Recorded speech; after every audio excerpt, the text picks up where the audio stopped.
Astrology simplified bye Chaure में आपका स्वागत है। आज हम चर्चा कर रहे हैं ज्योतिष शास्त्र के अनुसार नववांश कुंडली के बारे में हम बात करेंगे कि अगर नववांश कुंडली में जो सातवें भाव का स्वामी है वो कुंडली के नववांश कुंडली के 12 भाव में अगर वो बैठता है तो किस तरह का प्रभाव देता है, तो उसके बारे में हम चर्चा करेंगे।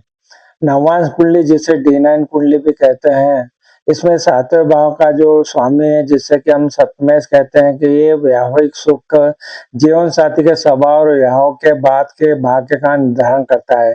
यदि यह शुभ स्थान, केंद्र और त्रिकोण में हो तो सुखी आपका वैवाहिक जीवन देता है।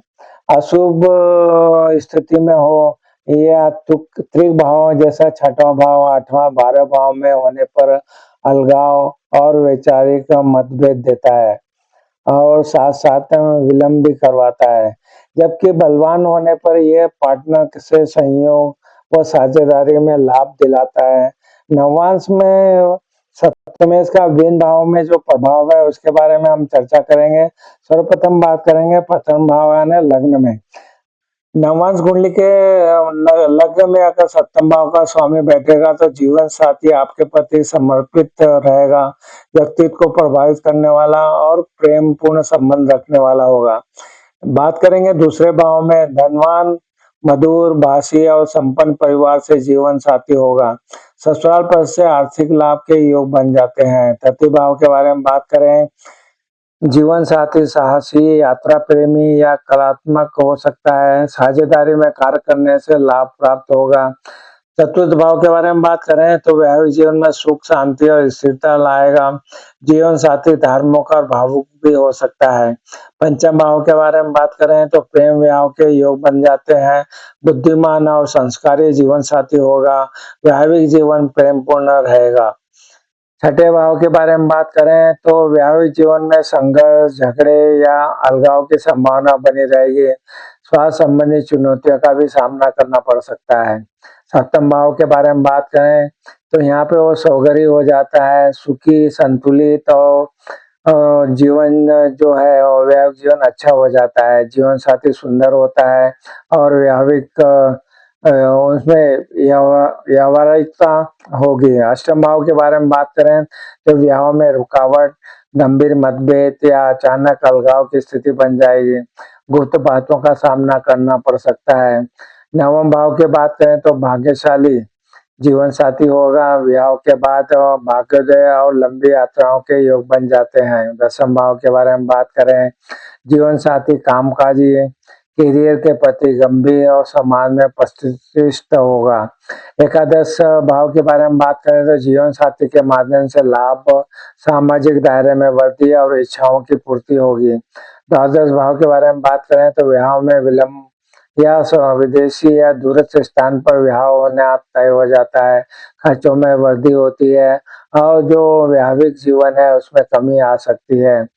तो इस तरह से हमने देखा कि जो नववांश कुंडली है उसमें से जो नववांश कुंडली का जो सप्तम भाव का स्वामी नववांश कुंडली के भावों में 12 भाव में बैठने का क्या उसका फल होगा उसके बारे में हमने चर्चा की। हम अब बात करेंगे कुछ विशेष सुझावों के बारे में। अशुभ ग्रह मान लो गुरु और शुक्र की अगर इन पे दृष्टि पड़ जाती है तो शुभ फल में वृद्धि करती है। पाप ग्रह अगर राहु, केतु, शनि अगर इनका प्रभाव आ जाता है तो वैवाहिक जीवन में चुनौतियां, भ्रम और अलगाव की स्थिति बनती है। छठे, आठे, 12 भाव में होने पर ये भी चुनौतियां, भ्रम और अलगाव पैदा करती है। इस तरह से हम बात कर रहे हैं कि सप्तमेश अगर आपकी कुंडली में बली हो जाता है नववांश कुंडली में तो जीवन साथी को दृढ़ और सहयोगी बनाता है। ज्योतिष शास्त्र के अनुसार हमने जो चर्चा हमने आरंभ की है नववांश कुंडली के बारे में जिसे D9 कुंडली भी कहते हैं, तो यहाँ हमने बात की सातवें भाव के स्वामी के बारे में जो विवाह के बाद जीवन साथी के वास्तविक स्वभाव और वैवाहिक जीवन की दिशा को दर्शाता है। नववांश का सातवां भाव जीवन साथी के व्यक्तित्व का लग्न माना जाता है, इसलिए इसकी स्थिति सभी 12 भावों में अलग अलग प्रभाव डालती है। नवांश और सप्तमेश का विभिन्न भावों में जो प्रभाव है उसके बारे में हम चर्चा करें तो प्रथम भाव जिसे लग्न भाव कहता है, तो जीवन साथी आप पर केंद्रित और समर्पित हो सकता है। हालांकि इस साथी में थोड़ा अहंकार भी आ सकता है। बात करेंगे द्वितीय भाव के बारे में। अगर नवांश कुंडली का जो सप्तमेश नवांश में द्वितीय भाव में होगा तो जीवन साथी परिवार की आर्थिक स्थिति को मजबूत करने वाला और मधुरभाषी हो सकता है। तृतीय भाव के बारे में बात करें तो ये यात्राओं और संचार का भाव है। जीवन साथी से मेल जोल, यात्राएं या संचार माध्यमों से हो सकता है। ये भाव उपचय होने के कारण समय के साथ बेहतर होते चला जाता है। चतुर्थ भाव के बारे में बात करें तो जीवन साथी घरेलू सुख सुविधाओं और मानसिक शांति पर ध्यान देने वाला होगा। पंचम भाव के बारे में बात करो तो जीवन साथी बुद्धिमान और कला प्रेमी हो सकता है। यदि सप्तमेश और नवमेश का संबंध बने तो प्रेम विवाह की प्रबल संभावनाओं का योग बन जाता है। छठे भाव के बारे में बात करें तो यह स्थिति वैवाहिक जीवन में विवाद, गुप्त तनाव या भावनात्मक दूरी ला सकता है। मंगल या शुक्र का होना घरेलू हिंसा या निजी क्षेत्र में समस्याएं दे सकता है। बात करेंगे सप्तम भाव के बारे में। यह इसकी सौराशी स्थिति बन जाती है। जीवन साथी भरोसेमंद, कूटनीतिक और संतुलित स्वभाव का हो सकता है। वैवाहिक जीवन स्थिर रह सकता है। अष्टम भाव के बारे में बात करें तो ससुराल पक्ष के साथ संबंध और संयुक्त संपत्ति को दर्शाता है। अशुभ प्रभाव होने पर विवाहों में बड़ी चुनौतियां आ सकती है। नवम भाव के बारे में बात करें तो जीवन साथी धार्मिक भाग्यशाली हो सकता है। यह स्थिति विवाह के बाद भाग्योदय का संकेत देता है। बात करेंगे दसम भाव के बारे में।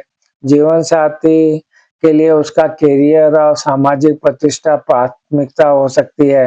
एकादश भाव के बारे में बात करें तो जीवन साथी के माध्यम से लाभ और सामाजिक जो दायरा होता है उसमें वृद्धि हो सकती है। द्वादश भाव के बारे में बात करें तो यह अलगाव, भावनात्मक दूरी का संकेत दे सकता है। यदि शुक्र या मंगल के प्रभाव में हो तो चरित्र संबंधी समस्याएं पैदा हो सकती है। जो महत्वपूर्ण विचारणीय बिंदु है उसके बारे में हम बात करें तो ग्रह का पहलुत्व स्वभाव कैसा है उसको देखा जाता है। यदि सप्तम में शनि जैसा ग्रह है तो साथी व्यावहारिक और मेहनती होगा। वही राहु होने पर विदेशी या असामान्य साथी मिल सकता है। नीच या पाप प्रभाव के बारे में बात करें। यदि सप्तमेश नीच राशि में हो या राहु केतु के साथ हो तो वैवाहिक सुख में कमी या तलाक की संभावना को बल देता है या बढ़ जाती है। वर्गोत्तम स्थिति, यदि कोई ग्रह लग्न और नवांश दोनों में एक ही राशि में हो तो अत्यंत सकारात्मक फल देता है।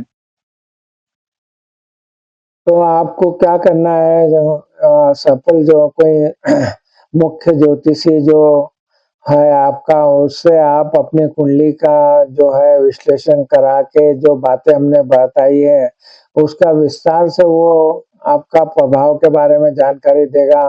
तो आप अपनी जन्म कुंडली को अच्छे ज्योतिषी से दिखा के विश्लेषण करवा के जो बातें हमने बताई है उसके बारे में सही आकलन आप वो करवा के देखिएगा, क्योंकि आपकी जन्म कुंडली के आधार पर ही जो बातें हैं वो प्रभावित हो सकती है।